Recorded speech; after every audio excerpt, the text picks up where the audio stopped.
Salut à tous! Je reviens pour vous parler d'un sujet qui va sûrement concerner beaucoup d'entre vous si vous êtes enceinte et sûrement en fin de grossesse et qui m'a concernée également et dont j'ai envie de vous faire un peu part de mon expérience.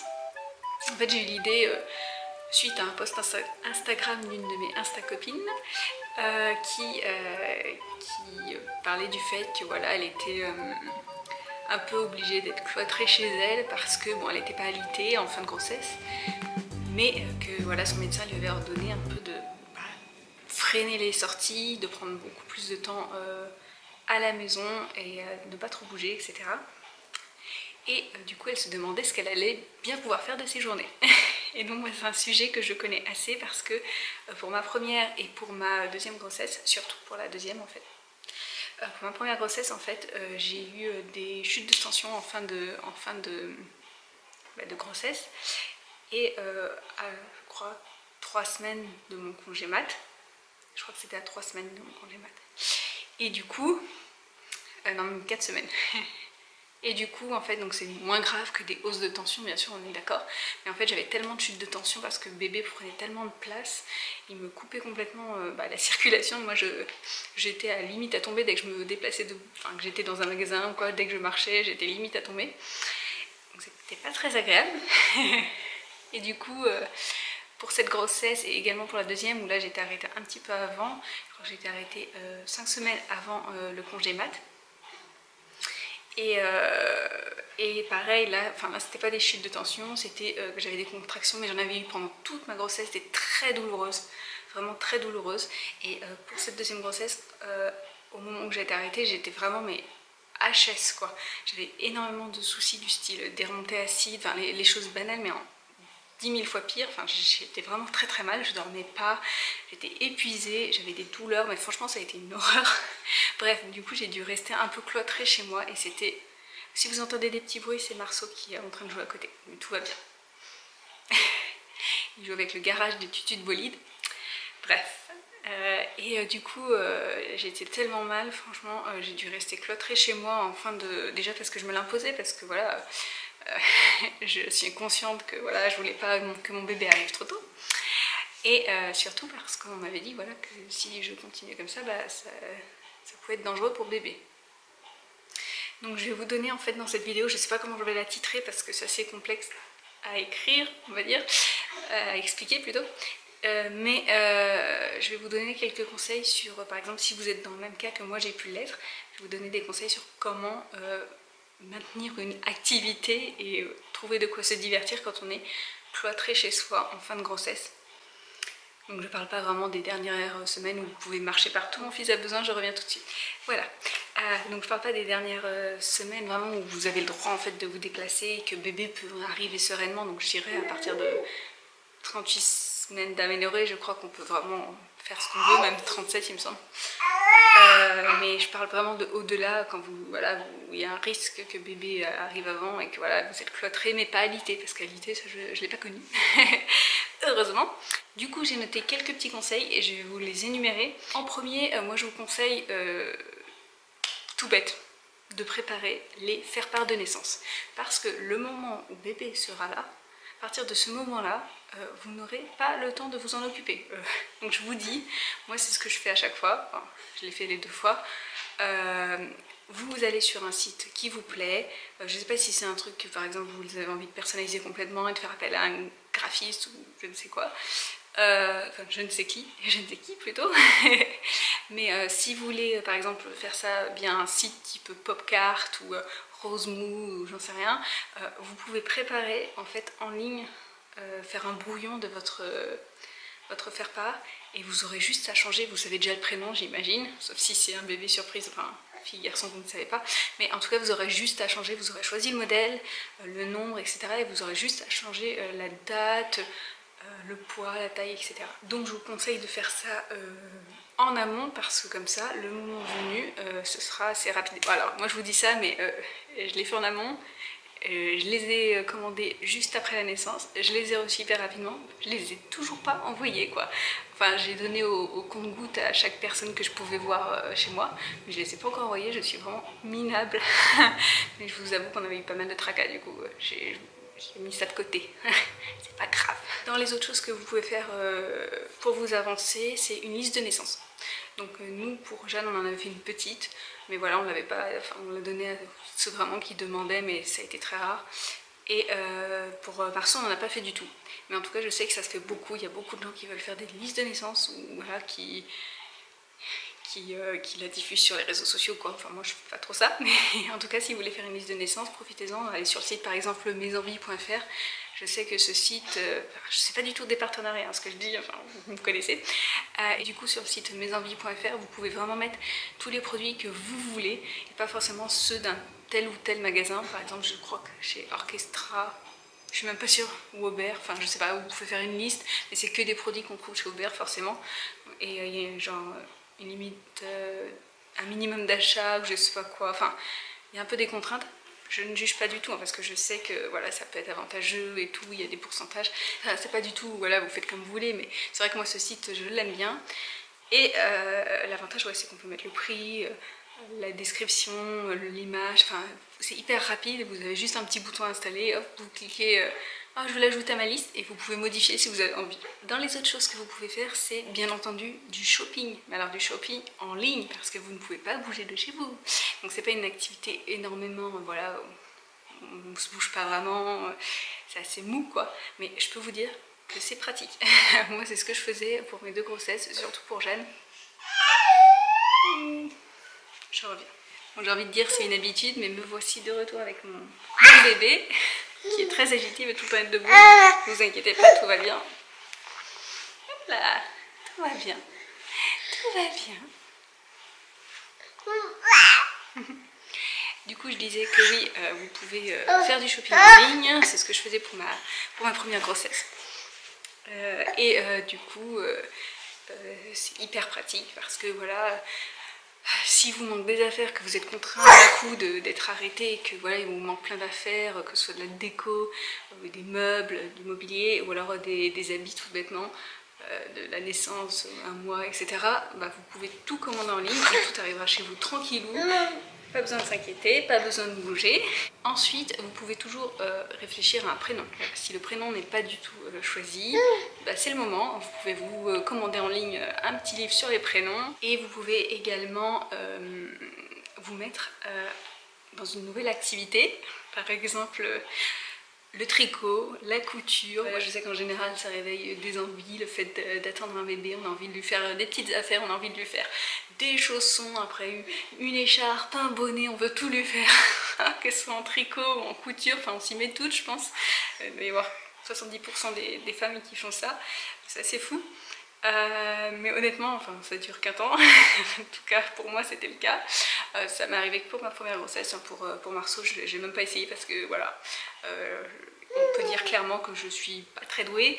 Non, mais je sais un peu tricoter, mais voilà, je vais pas faire plus loin qu'une écharpe. Dans les choses assez basiques, mais c'est vrai qu'on n'y pense pas forcément, finissez la valise. Voilà, regardez ma vidéo qui dure 40 minutes, hein, et faites la liste de ce qui vous manque et allez, faites une liste, donc envoyez votre conjoint chercher tout ce qui vous manque dans les marchés, dans les supermarchés, dans les marchés, qu'est-ce que je raconte, et voilà, comme ça après vous serez tranquille, une belle liste faite, et c'est un esprit reposé parce que vous pouvez bien sûr, hein, même pour un premier, un deuxième, un troisième bébé, vous pouvez accoucher n'importe quand, c'est vrai, vous pouvez accoucher par exemple le dernier jour, ou même 2-3 jours après, le DPA. Mais finalement, vous pouvez aussi accoucher, comme moi, ça m'est arrivé 4 semaines et demie avant. 4 semaines avant. C'est fou quand même, voilà.